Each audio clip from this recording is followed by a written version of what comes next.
from everyone here. Thank you very much for your support. Thank you very much for your engagement in the community. I know that there's not one person here that we haven't had touch one way or another with whether it's a policy issue or whether it's a development issue or it's a crisis that we have engaged with each other, and I have been blessed enough to be able to be there and assist you in that particular issue or policy or campaign. I've supported a lot of people who run for offices here, and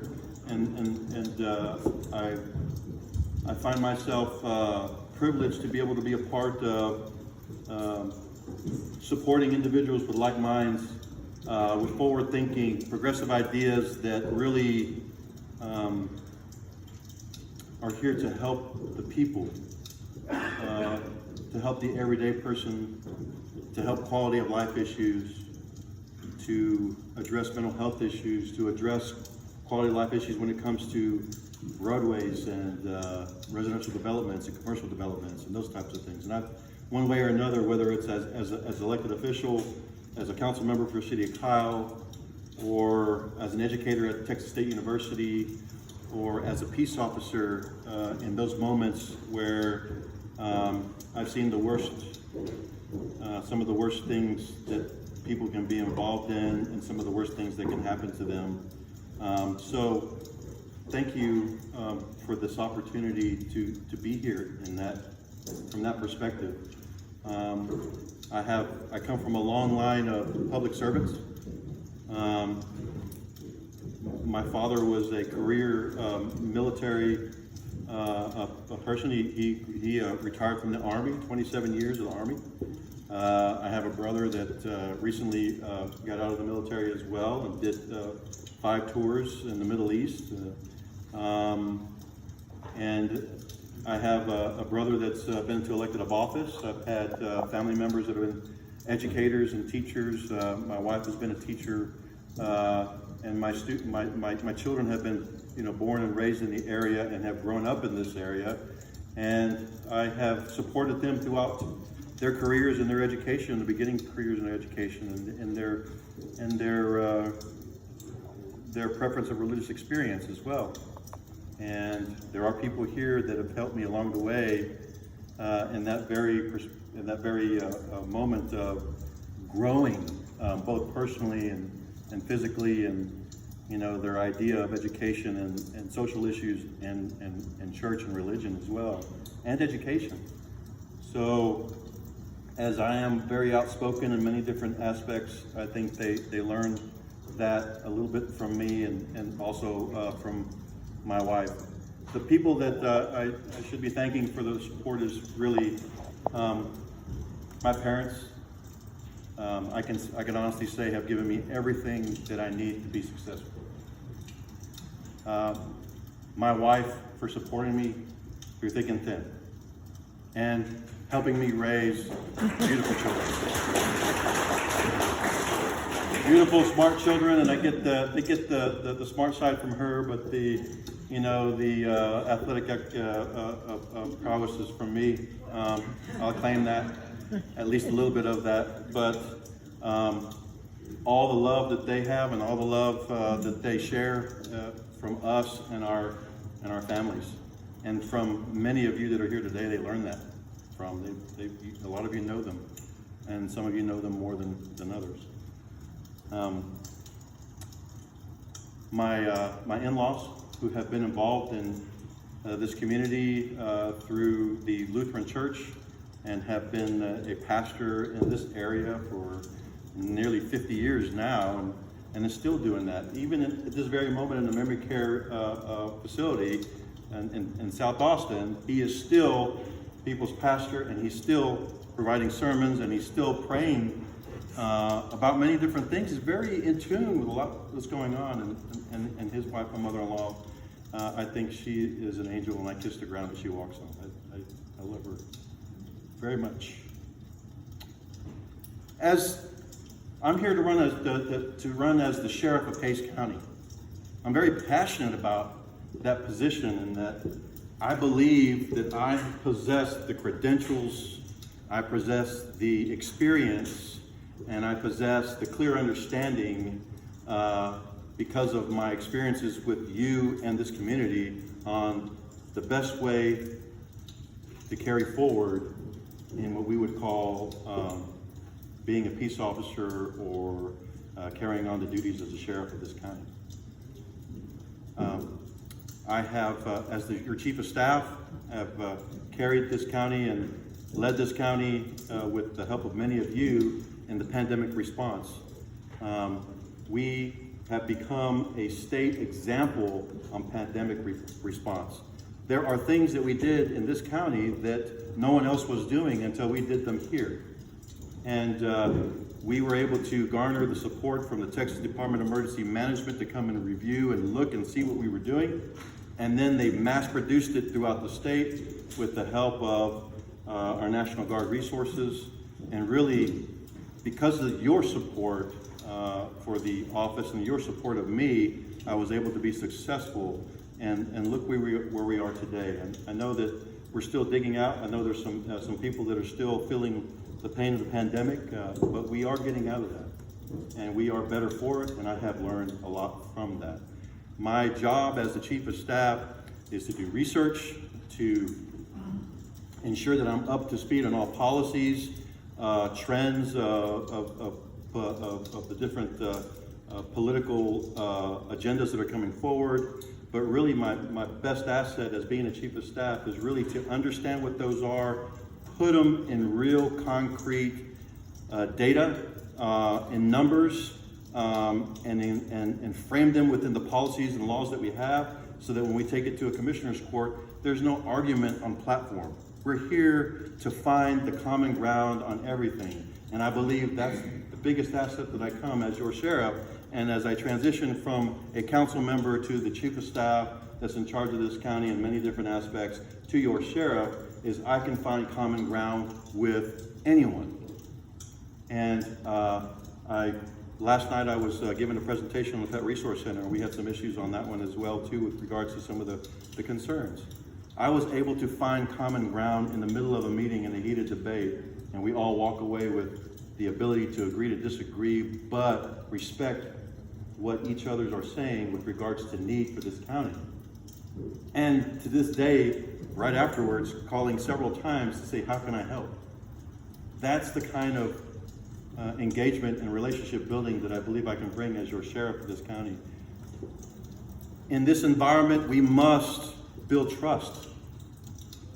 Building trust with our community is better engagement, better communication, positive community engagement, not just showing up in your time of need or showing up in a call or enforcing the laws that are out in the county, but showing up when you're not needed to say, hey, good job, or hey, let me mentor you, let me help you do this.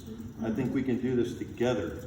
I think we can engage in a much better way with our community that really provides positive outcomes and shows the humanistic side of law enforcement, which I think is a great need in our community. I believe in public information strategies that really inform our community. The trends here are releasing information as we continue to grow and modernize the practices by which we operate.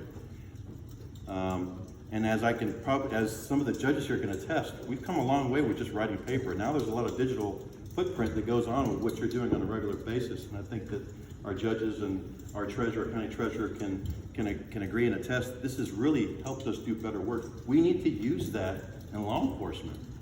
We need to be able to communicate what we're doing and utilize our resources to communicate about active cases, releasing our video in a shorter period of time so people can be informed and understand what's going on in their community, what we need to do and how they can help in many different ways, identify, prepare people for the reality of the world in which we live in is not keeping it from them, is engaging them and asking for their input. But it's also a certain level of transparency that I think that we need to come to when we're talking about law enforcement, is if we want our community to be engaged, we have to be transparent in that way. sharing community incident maps on our website so that people can see as they're making a choice on where they're going and what they're doing, what's going on in our community, right? Some people, when they see those things, they see problems. And whenever I see problems, I think my wife can always say and attest to, is that when I see problems, when Alex Villalobos sees problems, I see opportunities. I've never said that that's been a problem. It's always been an opportunity for me. An opportunity to help, an opportunity to engage that particular incident, an opportunity to make it better, an opportunity to help those people that are being affected by that particular incident. There's so many things positive-wise that we can do in creating and identifying opportunities. And there's quite a few opportunities in the government process. There's quite a few opportunities in law enforcement. There's quite a few opportunities in our community that we can all be helpful with. So I believe in being vocal, being transparent, being out there and communicating what we're doing, why we're doing it, and how we're doing it, and how you can help as an individual citizen to the overall success to this office as the sheriff. Thank you. Transparency. I want to publish the policies. I want to be a nationally accredited organization, and I want those policies to be front and center so people can see them. That's oversight by our community that keeps us in line. That's a higher level of accountability that shows and tells people, like, look, this is what we're following, this is how we're doing it, and if there's something that we can do that can do better, then please, by all means, we will have a place for you guys to respond and provide your perspective, and maybe if we're looking at opportunities from individuals, providing opportunities for me to engage better in something, making something better. So sharing our statistical data, we have transitioned into a national incident reporting system. It's called National Incident Report Based System, NIBRS. A lot more data goes into our reports, our annual reports for law enforcement, that shows exactly the type of calls we're getting, where we are at, and how we are responding to them. I want to make those public. They're presented every year to our commissioners court, also to our councils. If you're a state organization, to the state. I want to make those transparent and available for people to see, so you can see that what we're working with and and what we're dealing with on a regular basis. And why do we do that? Well, for me, being the legislator as a council member gives me a better understanding on how effective our tax dollars are being used. Are we doing things that our community wants us to do, and with regards to certain opportunities that we see throughout this county? And if we're not, why are we in these other areas where nothing is happening, right?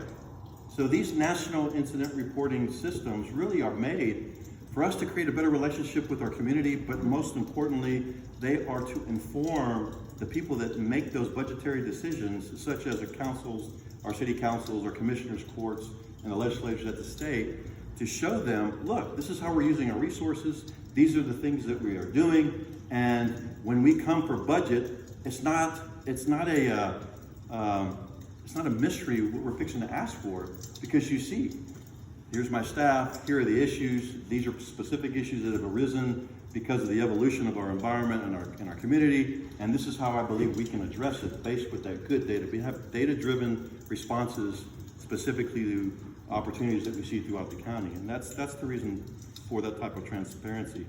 Talk about the outcomes, both positive and negative, both internally and external to the department. Let people know that we are human, we are going to make mistakes, and bad things happen, and officers and people do bad things, sometimes make bad decisions.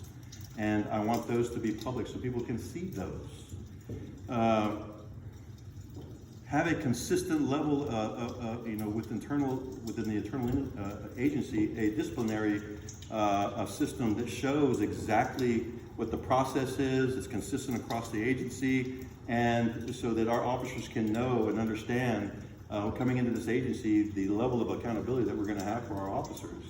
But it also provides a level of comfort because they know going in, this is the process. It's not a mystery to them, our people coming in, on what happens when certain things happen. Education.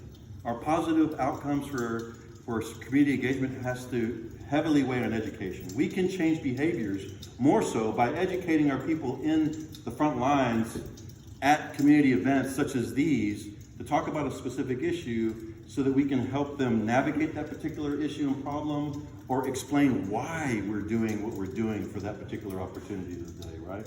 So when we really extrapolate that out, one of the biggest issues is we've been talking about fentanyl issues within our current community, right? Ladies and folks, ladies and gentlemen, fentanyl has been an issue since 2006. It was a crisis in Ohio in 2006. We did not use that information proactively enough and insert it within our educational systems through our SRO program, our resource officer program within our educational facilities here until recently. And now it's a crisis, and now we're having to respond to that. We need to utilize data that keeps us out in front of those issues before they happen, educate our population before these things happen, to equip people better to address those issues from an educational standpoint. We can do this. Not to mention utilizing certain mental health programs that we are continuing to put into place so that we can utilize those as resources as a law enforcement agency. We need more resources here, and I can tell you that the desert of resources has been from K through 12. Our needs assessment has identified that. We don't have enough for that particular age group, right? So we have to effectively use our staff of all agencies to better educate our students and our children on how to better address these issues, get them the mental health needs that the mental health providership that they need to address the issues at the root problem, so we can avoid some of these things. Programming and engaging the educational process, not just to be a security guard at an educational facility. My background has been engagement, creating mentorship programs. I have mentored over 300 college-age students at any one time. It can be done.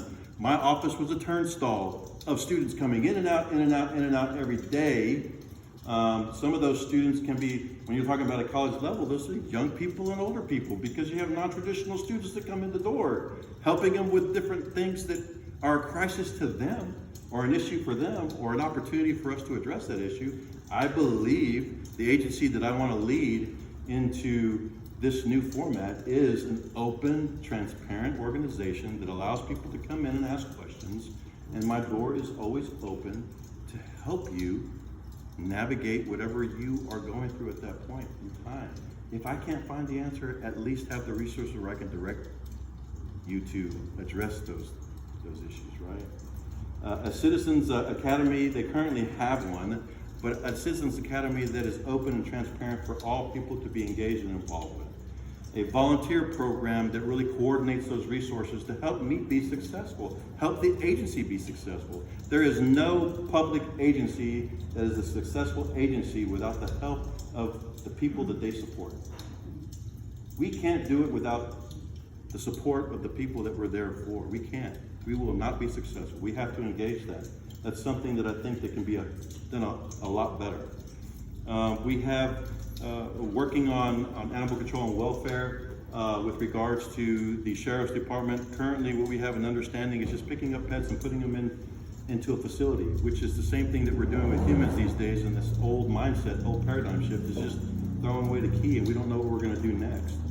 This has to be done and led with a lot of programming to redirect these animals to places where they can be adopted, put into shelters, put into places where they can be returned back to their owners, which also lends itself, which is kind of ironic, is that we have to do the same thing with human beings. If we continue doing business the same way that we're doing now, there is never going to be a jail large enough to house the people that we have with the population increase. Never. We have to change the way we do business in this county. And that is diversion programs. Those are diversion programs. We're providing mental health services through the courts. We are providing veteran services through agency and through the courts. We are providing a public defender's office that is really assisting quite a few, and have taken quite a bit of caseload at this point. And now with the transition and paradigm shift, have been accepted into nearly all the courts in Hays County. So it's something that was so new and so, people don't like new things, right? Until you explain how they can help them. And there was a lot of pushback for a public defender's office in this county, right? Well, who led the research to bring these forward? Well, we had a lot of help from community partners, but you know what? I'm not afraid to raise my hand.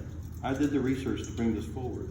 I brought it forward against what people thought was the best thing for this county, because I felt like if I can do this and it made sense and it was data driven and the science backed it and all the success rate backed what we were trying to accomplish with our jail, which is providing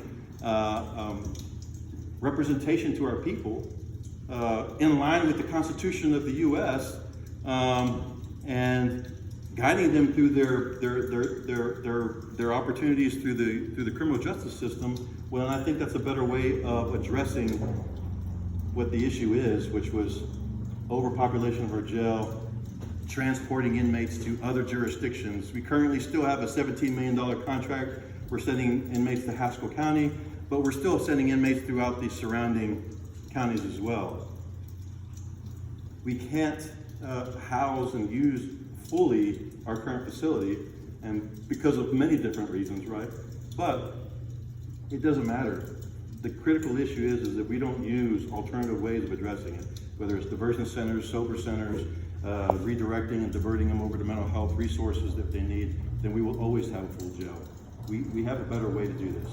And it's gonna require a sheriff that understands that, has a global view of how this can work, understands how it's put together, understands how to coordinate it together. And I believe that I have put myself in the best position to do that because I was there helping implement, create, and put these things in place, right? I understand that. I know how they work, and I know how the Sheriff's Department can do that. With all that as remiss, we have to have a great environment, or the best environment that we could possibly have in the agency in and of itself. So coming forward is the first things that we're going to do as far as transparency is a complete audit of the department. There's a TCO audit that will take place immediately taking office. There will be a policy audit that's taken place. There will be an audit of our communications department, which is required when you have transitions anyways. Those will be done. There will be an audit of our jail system, and we will report those publicly so people can see what the outcomes of those are. We will build a retention and recruitment plan. We are not capitalizing on a workforce that we should have been able to capitalize for decades. Why? The aging majority of our children are much smarter. They're hired, the education is bringing them out with a lot more life experiences. The state of Texas allows us to hire correctional officers at 18 years old. We are sending these same women and men to defend our Constitution of the U.S. and the U.S. against all foreign and domestics. Why can we not utilize that as a workforce opportunity in our jails? Build a system that has good mentorship to bring them in so they can be successful in that agency and carry through with their opportunity in law enforcement. Mentorship, education, opportunity, and a clear plan on progression. A department that has a communication plan to be open and available to the rank and file of the entire agency, to be open to engagement, to be open to communication, to create meetings so that we can discuss what's happening in those front lines. I, as a sheriff, cannot be successful without the support of that front line, and I have to know and understand what's going on in that front line. And what that requires me, and what you guys will elect me to do, is to be out there in that front line looking and seeing and asking questions. What are your needs? What are the issues? What do you see on your day-to-day basis that we can make this better? What equipment do you need? And it's my job to advocate for those resources and those dollars to get that. But bring it forward, not just to say because I'm the sheriff we get it. Bring it forward in a very systematic way and say, we need these and this is the reason why we need them and this is how much it's going to cost, and share it with the public. so that when we're coming forward with these decisions, you know you know why we're needing it. Assess current programs for effectiveness. We have a couple of programs in the Sheriff's Department right now that I believe we can make better use of taxpayer dollars, and we will address those. Anecdotally, that's what I believe.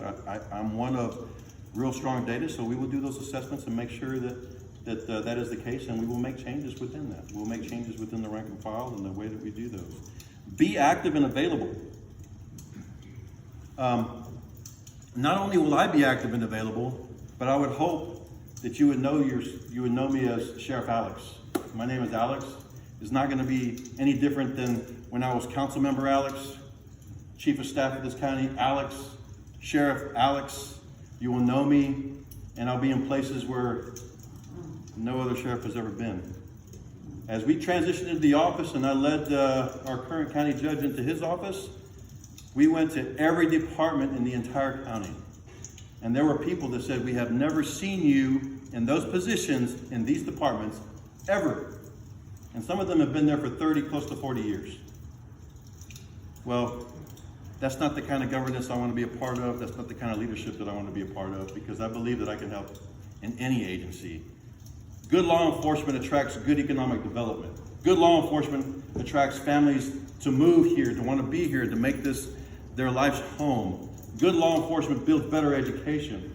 Good law enforcement builds better policy. Good law enforcement supports the judicial system and the prosecutorial process. Good law enforcement is engaging and is out in front. And I want to be that person for you. I want to be that person as I've always been and continue to be. I want to be the out in front law enforcement person. And I humbly ask for your vote, Sheriff Alex.